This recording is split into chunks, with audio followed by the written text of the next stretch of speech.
Et yo la guilde, j'espère que vous allez bien et que vous avez passé une bonne semaine. Au menu aujourd'hui, je vous propose de parler d'un cheat sur WoW qui permet d'avoir un bot qui gère votre cycle DPS à la perfection et qui permet à certains joueurs de battre tous les records sur Warcraft Log, mais également carrément de la modification de log pur et simple. On va également parler de housing sur WoW, mais aussi d'un dossier que je prépare sur le paladin, mais aussi d'autres classes pour WoTLK. Comme la semaine passée, on va lire certains de vos commentaires. Je vous ai également ajouté le clip Twitch de la semaine en début de vidéo. Comme toujours, si vous appréciez la chaîne et que vous voulez la soutenir, et bien tout simplement, abonnez-vous, likez, partagez. Voilà pour le programme. Sur ce, c'est parti.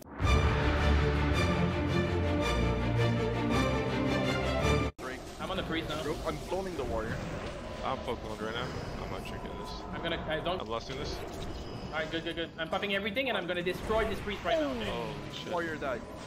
I'm looking for blue mid, towards mid. I got you. What the fuck did you just do, Vini? What the fuck, dude? He just one shot. Voilà, ça commence très fort aujourd'hui. Donc en fait, pour ceux qui ne savent pas ce qui s'est passé, tout simplement, il y a un build paladin qui existe où on va pas aller chercher en fait tous les talents, mais par contre, on va aller prendre la rétribution. C'est ce talent qui est ici. Et en fait, il a la particularité, je l'explique pour ceux qui ne jouent pas paladin, mais en fait, quand vous subissez des dégâts, vous avez 10% de chance d'avoir un buff qui va dédoubler en fait vos attaques, donc ça va être une sorte d'attaque supplémentaire sur les 4 ou 5 prochaines attaques, je sais plus exactement, et ça dure un certain temps, 7-8 secondes. Et en fait, ça se cumule avec le Wind Fury par exemple, donc ça veut dire que vous pouvez avoir le proc Wind Fury plus la rétribution, et c'est ce qui se passe ici dans le clip. Et du coup, sur un paladin où les coups blancs font très mal, forcément on arrive sur des one-shots comme ça. C'est un très bon build, je pense qu'il est extrêmement amusant à jouer également en champ de bataille. Si vous pouvez jouer avec un shaman, franchement je pense que vous vous tapez des barres. Donc voilà, ça m'avait fait rire ce clip, donc j'avais envie de le partager avec vous. Et ensuite, sujet suivant, eh bien on va parler de l'aimbot sur WoW. Alors vous allez me dire, ça n'existe pas un aimbot sur WoW, et vous avez tout à fait raison, mais j'ai voulu faire le parallèle avec les aimbots. Alors moi j'étais un gros joueur de FPS quand j'étais beaucoup plus jeune, et c'est vrai que les aimbots c'était toujours un gros problème dans le jeu. Il y avait toujours des cheaters, c'est toujours le cas aujourd'hui. Et j'aimais bien WoW parce que justement il y avait pas de cheat en fait, ou alors très peu. Peut-être un jour on fera un dossier sur les cheats qui ont existé sur WoW, il y en a eu évidemment, mais c'était quand même beaucoup plus subtil et moins évident qu'un bot d'aimbot voilà, qui va one-shot tout le monde. Donc voilà, mais là clairement il y a quelque chose qui ressemble beaucoup, donc vous allez voir comment ça fonctionne. Je vous mets un petit clip, voilà, donc là on a un hunter tout simplement qui est allé taper les mobs qui sont invulnérables, qui se trouvent, je crois que c'est terre foudroyée si je dis pas de bêtises, voilà, qui se mettent en stance. Et vous allez voir, à un moment, il fait des petits mouvements, voilà. Il fait des tout petits mouvements vers l'avant qui sont très peu perceptibles. Hop, là, il l'a fait. Et en fait, ça lui permet de caler coup blanc plus Raptor Strike. Ou tout simplement son Raptor Strike. Donc des attaques de mêlée vraiment parfaitement timées. Ce qui n'est pas forcément évident de faire, en tout cas, de manière autant parfaite, on va dire, à la main. Alors, comment ça fonctionne? En gros, la personne a une add-on. Hein, voilà, je ne vais pas vous donner les liens vers les add-ons, etc. C'est pas le but. Et vous faire comprendre un petit peu comment cela fonctionne. En gros, lui, il a une add-on qui permet de optimiser son DPS, et cette add-on va être connectée à un Wikora, que vous voyez ici en fait. Je vais voir si je peux avoir un truc pour vous montrer en couleur. Hop, voilà, je me mets en plein écran rapidos. Vous voyez ici, en fait, il y a une zone. Et en fait, cette zone va afficher des petits clignotements de couleurs. Vous allez voir si je mets en lecture. Voilà, ça va clignoter, ça va changer de couleur. Et en fait, ça, c'est un genre de code barre qui va être lu, en fait, par un programme qui se trouve ici. Hop, ça s'appelle AutoKey. Bon, là, après, c'est extrêmement compliqué. Il y a des programmes qui sont développés derrière qui vont permettre la lecture, en fait, de ça. Et ça va, en fonction, tout simplement, des cases qui sont allumées, ça va permettre au logiciel d'appuyer sur les bonnes touches, et donc du coup d'appuyer sur les bonnes macros et de faire les bons mouvements. Ça peut être d'avancer comme on l'a vu, ça peut être d'appuyer sur vraiment les bonnes macros pour optimiser votre cycle DPS en fonction de la situation. Donc non seulement ça s'adapte à la situation, mais en plus ça va vraiment optimiser votre placement par rapport aux mobs, etc. Donc c'est quand même extrêmement insane, et forcément il y a des mecs des joueurs comme cette personne qui ont fait des logs complètement aberrants que je pourrais pas vous montrer parce que d'après ce que j'ai pu voir, ils ont été bannis. On avait du mono-cible à plus de 4000 DPS, ils étaient passés directement premiers sur Warcraft Log, loin devant tous les autres hunters, donc il y avait vraiment un problème. Voilà, je vais revenir sur la scène. Donc c'était vraiment un gros souci. Mais je pense que Warcraft Log agit, vous me direz après si vous retrouvez des logs suspects, mais bon voilà, ça existe et j'espère que ça sera... Alors le problème c'est que c'est pas évident pour Blizzard de bannir ça, même si je pense que les personnes sont affichées avec leur pseudo, donc si c'est avéré, potentiellement il peut y avoir une sanction. C'est un logiciel tiers, on n'a pas le droit d'utiliser le logiciel externe pour faire des déplacements sur WoW par exemple, comme l'anti-AFK, les programmes comme ça, on en avait eu des bannissements lors de la sortie de Burning Crusade, hein, pour ceux qui voulaient pas se faire kick du serveur et se taper les files d'attente, utilisaient des anti-AFK, des trucs comme ça, et ça, il y a pas mal de gens qui s'étaient fait bannir à ce moment-là.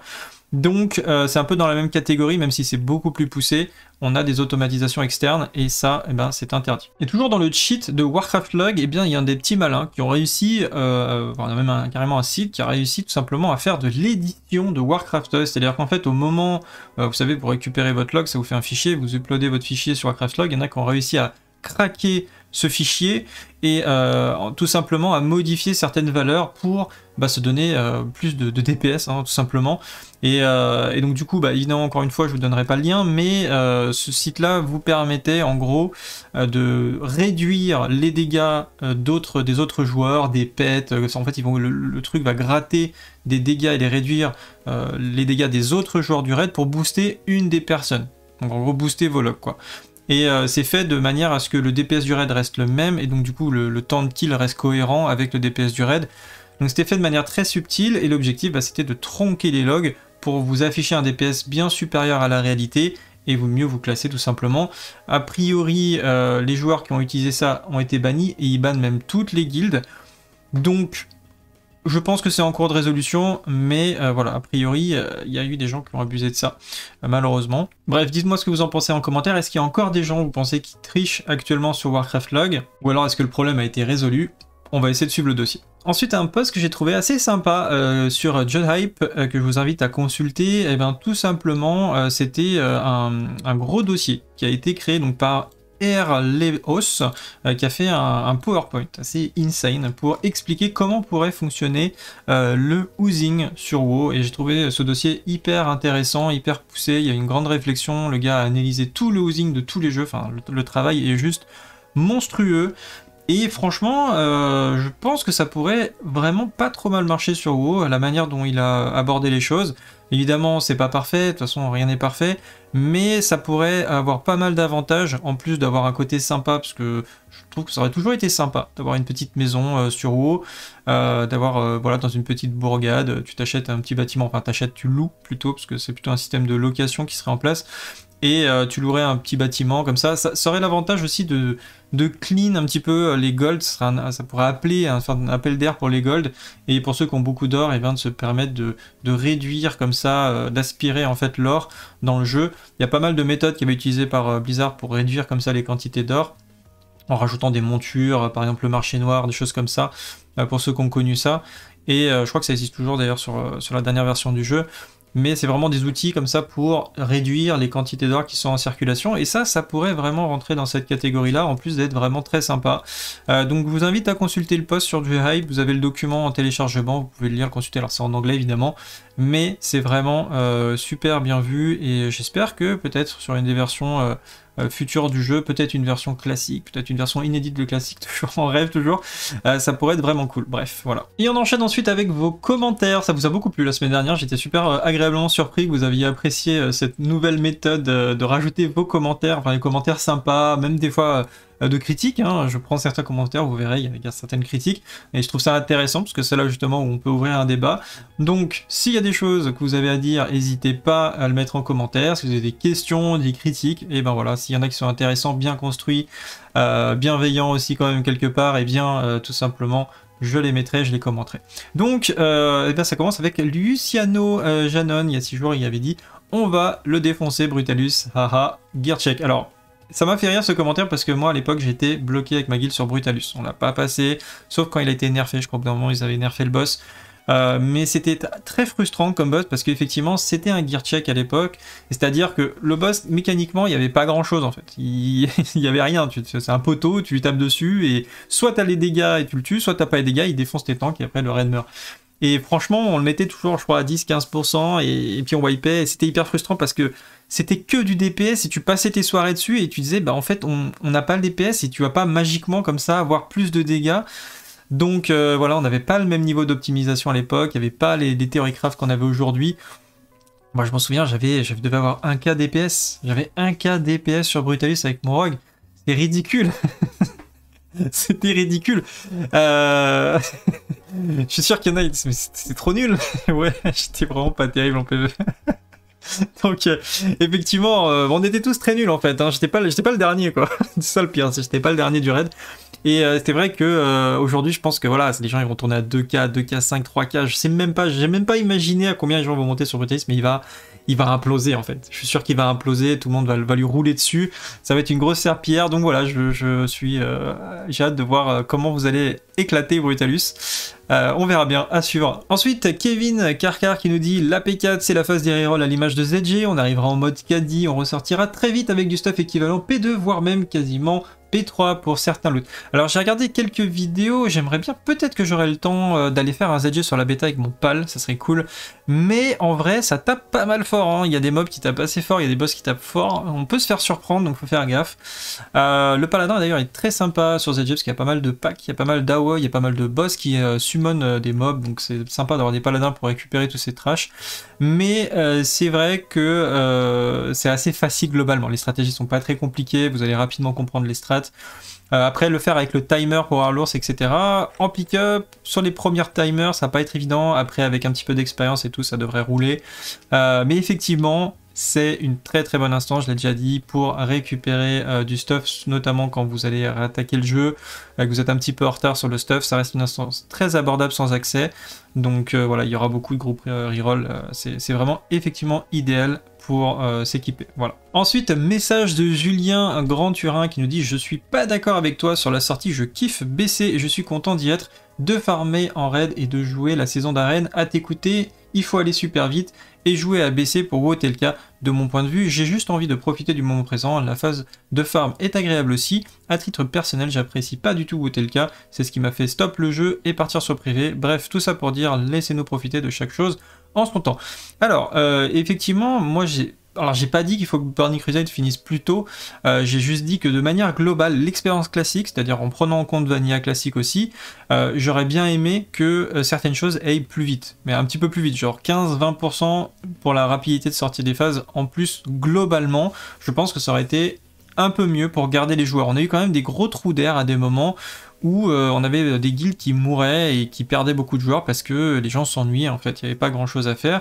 Et c'est vraiment de ce point de vue-là où je pense qu'il aurait fallu accélérer légèrement l'expérience classique, mais après sans forcément que ce soit trop court non plus. Voilà, je suis d'accord avec toi, il faut pouvoir profiter de l'extension, mais il y a certaines phases qui ont peut-être certaines phases, autant ça a du sens de les laisser longues, et peut-être certaines phases sont moins intéressantes, comme la phase de ZG par exemple, qui a été très longue sur WoW classique et qui n'était pas forcément très intéressante. Et là, le fait qu'ils avancent comme ça à la sortie de ZG, de Zul'Zaman, ça a du sens, tu vois. Pour moi, je trouve ça logique, je trouve que ça a du sens, et je pense qu'ils ont bien fait comme ça d'accélérer la sortie de ZG, parce que d'après les dates qu'on avait de l'époque, ça devait sortir plus tard, 1 ou 2 mois plus tard. Donc voilà, tout ce que je soulignais, c'est que je trouve que c'est une bonne idée, et qu'on ait plus de temps, c'est-à-dire qu'ils avancent la sortie de Sunwell, sans forcément rapprocher la sortie de Wotelka. Ils sont pas obligés forcément de sortir la sortie de Wotelka, mais laisser plus de temps aux gens de profiter de Sunwell aussi, puisqu'à l'époque, Sunwell, on l'a eu, mais c'est passé très très vite. Et les gens ont rapidement tourné la page de Sunwell, parce qu'ils sont vite préparés pour Wotelka, ils étaient vraiment la tête dans Wotelka, plus que concentrés sur Sunwell. Et là, ça permettrait de laisser Sunwell, par exemple, en pré-nerf un peu plus longtemps, puis après de le nerfer, puis après d'avoir un pré-patch, etc. etc.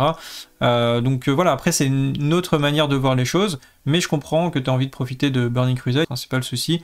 Et puis j'espère aussi quand même que tu viendras profiter de Wotelka, parce que sincèrement, c'est vraiment sympa comme extension, donc voilà. Merci pour ton message en tout cas. Ensuite, message de Strauss Boucher: je te trouve très pessimiste envers le rush en DK. Pour le contexte, j'ai parlé du paladin qui va faire du boosting, un petit peu comme le méta boosting actuel, rush farm gold, boost XP, etc. et que j'ai pas mis assez en avant le DK dans ses capacités à booster. Donc il dit, ils ont de nombreux avantages, notamment une forte régénération de vie et des capacités d'AOE très puissantes sous forme de dot qui ne sont pas soumis au cap des AOE. Par ailleurs, le paladin de BC a normalement pas une bonne régénération de vie, mais il peut truander le système avec le bijou, ce même bijou qui perdra une partie de son efficacité au level 80. Et on a Boblouanar qui répond, je pense qu'il connaît pas du tout le DK, il parle du DK 100 alors que pour PL il faut aller chercher la peste galopante ou en impie. Alors vous avez tout à fait raison, je n'ai pas joué DK sur Burning Crusade, alors j'ai pas mal joué DK tout simplement sur BFA, ce qui n'a rien à voir, hein, je suis d'accord avec vous. Donc on va dire je connais un petit peu le style de gameplay, mais je connais pas du tout le paladin, le DK pardon de Burning Crusade, ça c'est véridique. Et par contre je sais qu'il était OP, notamment en PVP, parce que j'ai pas mal souffert de ça, vous verrez un peu plus loin de quoi je parle. Mais à l'époque c'était insane, le DK était très très fort en PVE comme en PV, et il sera sûrement très très fort en PVE en PVP. On verra ça à travers les sondages, mais également sur notre version de WOTLK. Après j'ai pas dit que le DK ne pourrait pas faire des rushs, moi je suis convaincu que le DK pourra faire des rushs. Mais après moi vous savez sur ma chaîne, j'essaie toujours de parler de ce qui est le plus optimisé, et je pense que le paladin restera la meilleure classe pour faire des rushs. Voilà. Ça veut pas dire que ni le DK, ni le guerrier, ni le druide ne pourront faire des rushs. Peut-être qu'il y aura des moyens, ou le rogue, ou toutes les classes que vous voulez. Hein. J'ai pas dit que les autres classes ne pourraient pas le faire. Je dis juste que, de mon point de vue, je pense que le paladin sera le meilleur. Parce qu'il n'y a pas que les dégâts, en fait. Effectivement, c'est vrai que le DK va pouvoir se heal, va faire des dégâts, etc. Mais le paladin, il a des outils que les autres classes n'ont pas. C'est-à-dire, non seulement, déjà, il va pouvoir se heal, hein, parce que même si il a peut-être pas la même régénération que le DK, comme tu l'as dit, il y a le bijou. Donc le bijou restera toujours aussi fort en fait, hein, même si tu penses qu'il sera moins fort parce qu'on a plus de vie, alors que effectivement c'est on va dire c'est une valeur fixe sur le trinket, c'est un blocage, je crois que c'est 120 PV rendu par blocage. Mais il faut savoir que actuellement, quand tu l'utilises, on a 12-15 000 points de vie actuellement sur Burning Crusade, on aura peut-être 30-40 000 sur WOTLK, je sais plus trop. Mais actuellement, quand on l'active, ça nous top instant. C'est-à-dire, je fais un rush avec 300 mobs, au moment où je l'active sur Stratholme, bah, ma vie, elle monte instantanément à 100%. C'est-à-dire que même si j'avais 3 fois plus d'HP, ma vie remonterait à fond, en fait. Donc, le trinket est complètement pété sur Burning Crusade et sera complètement pété également sur WOTLK. Mais même sans parler du trinket, le paladin a des mécaniques de fonctionnement qui sont vraiment très différentes sur WOTLK, il est up à tous les niveaux, et tu peux très bien ne plus avoir problème de mana, donc déjà tu n'as plus besoin de jouer particulièrement, vous le verrez, c'est complètement délirant, hein, la régène mana du paladin. J'en parlerai sur mon guide de la semaine prochaine, on va revenir ça juste après. Mais en gros, si vous voulez, on peut jouer au saut de lumière plus le jugement de lumière, et ce qui fait que du coup on a une régène de vie qui est complètement indécente avec le melee hasting, c'est-à-dire qu'on fait des parades, en fait on tape beaucoup plus vite, on peut potentiellement avoir du reckoning, donc des doubles attaques, et avoir une très bonne régène de vie, même sans avoir le trinket, la figurine du colosse, même pas sûr qu'on ait besoin en vérité de l'utiliser, sauf sur des runs bien particuliers. Et en vrai, vraiment, je pense qu'on n'aura plus besoin du truc. Le paladin, en plus de ça, en plus d'une régène vie qui est quand même, je pense, très correcte, a une bubule qui va lui permettre de passer des moments très difficiles où il y a beaucoup de mobs. Le paladin, le DK n'a pas forcément cette possibilité d'immunité. Le dispel peut être très intéressant. On a certaines instances où les debuffs sont très pénalisants, vont vous ralentir, voire vous empêcher de faire des dégâts, etc. Donc peut se dispel, c'est quelque chose que le DK ne peut pas forcément faire à loisir. On a également la béné de libre action, enfin maintenant ça s'appelle la main de liberté, et c'est très important parce que ça nous permet de garder les bénédictions pour le coup. Pareil pour la bénédiction de protection, la main de protection maintenant, et l'imposition des mains qui est aussi un joker et qui peut être vraiment très intéressant. Bref, il y a beaucoup d'outils que le paladin qui fait que potentiellement certains runs lui sont beaucoup plus accessibles et faisables, là où d'autres classes vont se retrouver stun, bloqués, ralentis et pourront pas passer par certains passages. Donc voilà, c'est le paladin. En gros, il est très fort, il a beaucoup d'outils, il a beaucoup de régène vie, il a des immunités. Donc voilà, le DK, il sera probablement en capacité de faire beaucoup de runs, mais je pense pas qu'il soit meilleur que le paladin. Voilà, c'est tout. J'espère que ça vous a aidé à comprendre tout simplement ma réflexion par rapport à ça. Donc voilà, rassure-toi, tu pourras faire sûrement plein de choses avec ton DK, mais si tu veux être vraiment opti sur le farm de gold via du boosting, à mon avis, ça sera le paladin qui sera le meilleur. Ensuite, je vous avais demandé de me tester, alors on en a parlé sur le Discord en fait, du fait que la masse forge avec le proc hat passe à une main, et j'ai eu pas mal de retours, dont ici par exemple Sébastien Lebel, qui a dit je testerai la masse hat et je te ferai un retour si personne n'a répondu avant, et il a dit eh bien qu'il a testé, les buffs se cumulent bien. J'ai eu d'autres screenshots également sur Discord qui confirment ça, donc c'est-à-dire que quand vous avez l'arme forge, la masse à une main qui donne le proc hat, et bien vous avez bien un cumul des deux procs, vous avez deux buffs en fait tout simplement, et ça se cumule bien sur votre feuille de personnage, donc c'est très fort en attendant d'avoir les warglaives, que ce soit surtout pour les guerriers en vérité, puisque les rogues sont évidemment avec des épées. Ensuite on a un message de Ridwo: salut Camille, tu seras peut-être pas d'accord, mais personnellement je mettrais 5 en PvE farm gold, donc il met la meilleure note pour le paladin en farm gold, etc. Mais en PVP, vraiment, je trouve le pala pas vraiment ouf du tout. Alors, je sais pas s'il parlait du paladin protection en PVP ou s'il parlait du pala en général, parce que là, t'as pas donné en fait de détails. Est-ce que c'est le paladin heal, le paladin raid, le paladin protection? C'est assez difficile, c'est pour ça que dans mes sondages, je vous ai vraiment orienté sur le PVE. Donc pour ceux qui n'ont pas vu, je prépare en fait tout simplement ici un guide sur le paladin pour Wotelka, mais pour d'autres classes aussi. Et en fait pour argumenter mes propos, j'essaie de prendre votre avis à la puissance que vous allez accorder aux différentes spé. Donc voilà, je vous invite à aller voir, on va reparler juste après, parce que je crois que le prochain commentaire parle de ça aussi. Et c'est juste à ça qu'on a eu la réponse de Ridwo. Et en fait tout simplement, le paladin en PVP, sur les premières saisons déjà de Wotelka, mais même sur l'ensemble des saisons, eh bien, a été très fort. Regarde, quand je regarde dans les archives, il faut savoir qu'il y a des archives qui existent, hein, c'est warbarchive.org, on peut retrouver le fameux site d'Arena Junkie, où vous avez tous les anciens classements. Et en fait, quand vous regardez le classement ici, donc déjà on voit que les premières teams, alors petit bémol, le DK, vous allez voir, il y en a beaucoup. Sur les premières saisons, il était juste buggé en fait, c'était pété genre comme pas possible. Donc là on avait pas le DK qui était en première position, on avait DK, Ret Druid je crois, alors je sais pas si c'est un Ret ou un... ouais c'est ça. Ensuite on a Druidil Ret en deuxième position, ensuite en deuxième place on avait Druidil Ret, ça c'était le 5 mars 2008, hein. Normalement c'est saison 1, saison 2 je pense maximum. Ensuite on avait du PAL DK Frost, on avait du PAL DK Frost encore, après on avait un SP DK Frost, E-Rock dans le même team, donc c'était peut-être SP Rock, je ne sais pas trop. Et là vous regardez après le reste du classement, et bien voilà, PAL DK, PAL, il y a des PAL partout en fait. Voilà, une ligne sur deux, on se retrouve avec du PAL. Donc vraiment le paladin, en tout cas le pal et a priori le pal raid je pense aussi, n'est vraiment pas à la ramasse du tout. Après vous allez me dire le 3v c'est le 3v3 qui compte, bah en 3v3 c'est pareil, on a encore du pal dans le top, là encore du pal, là encore du pal dans toutes les teams quasiment qui sont dans le top. Là on a 1, 2, 3 teams sans pal, après on a 2 pal ici, pal, alors voilà, franchement c'est quand même, il y a quand même beaucoup de pal quoi. Franchement regarde, on a même des teams double pal DK, double pal DK, apparemment c'était... Je pense que c'était pas le prot, c'est pas l'île évidemment. Peut-être pas le raid même, pas le raid, je sais pas trop. Mais voilà, double pal DK, apparemment ça marchait bien. Donc bon, le paladin en PvP, je pense qu'il était quand même très solide. Et enfin, dernier commentaire pour aujourd'hui de Paul Désert: tous les followers sont des palafans, moi le premier, tes résultats du sondage sont donc tous erronés. Donc c'est encore par rapport à mes derniers sondages. Sa réflexion, elle a du sens, il a pas tort. C'est vrai que j'ai une chaîne très orientée sur le paladin, j'ai fait énormément de guides et de tutos sur le paladin, qu'on peut supposer qu'il y a beaucoup de palafans, comme il dit, dans ma communauté. Et du coup je me suis dit, peut-être qu'il a raison, il a peut-être pas tort, peut-être que mes résultats sont complètement tronqués, parce que c'est vrai qu'on voit quand même, on a du god tier sur les 3 SP à 50%. Donc je suis allé voir une autre chaîne, derrière celle qui m'avait donné l'idée de lancer les sondages, ils sont plusieurs à faire ça. Et on voit que Toyus qui a fait un sondage alors un peu plus général, parce que lui il parle pas de l'aspect, mais il parle du paladin de manière générale, et on voit qu'il est à 49%.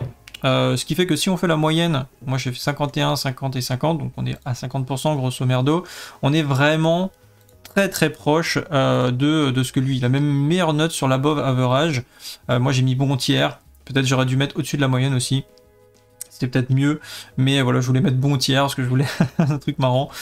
Et bah tout simplement, on est très proche finalement. En tout cas dans la tranche haute, on est très proche je trouve. Donc moi je suis pas sûr que c'est tant influencé que ça, peut-être voilà 1% de différence sur le palier le plus haut, et voire même moins important sur les paliers qui sont en dessous. Bref, moi je vous encourage à participer au sondage, donc les commentaires que vous mettez, je ne les ai pas forcément tous commentés, les commentaires qui sont dans les différents sondages. Le but c'est de les garder aussi pour la vidéo que je vais vous proposer sur le paladin. Je vais sûrement revenir aussi sur certains de vos commentaires par rapport au paladin.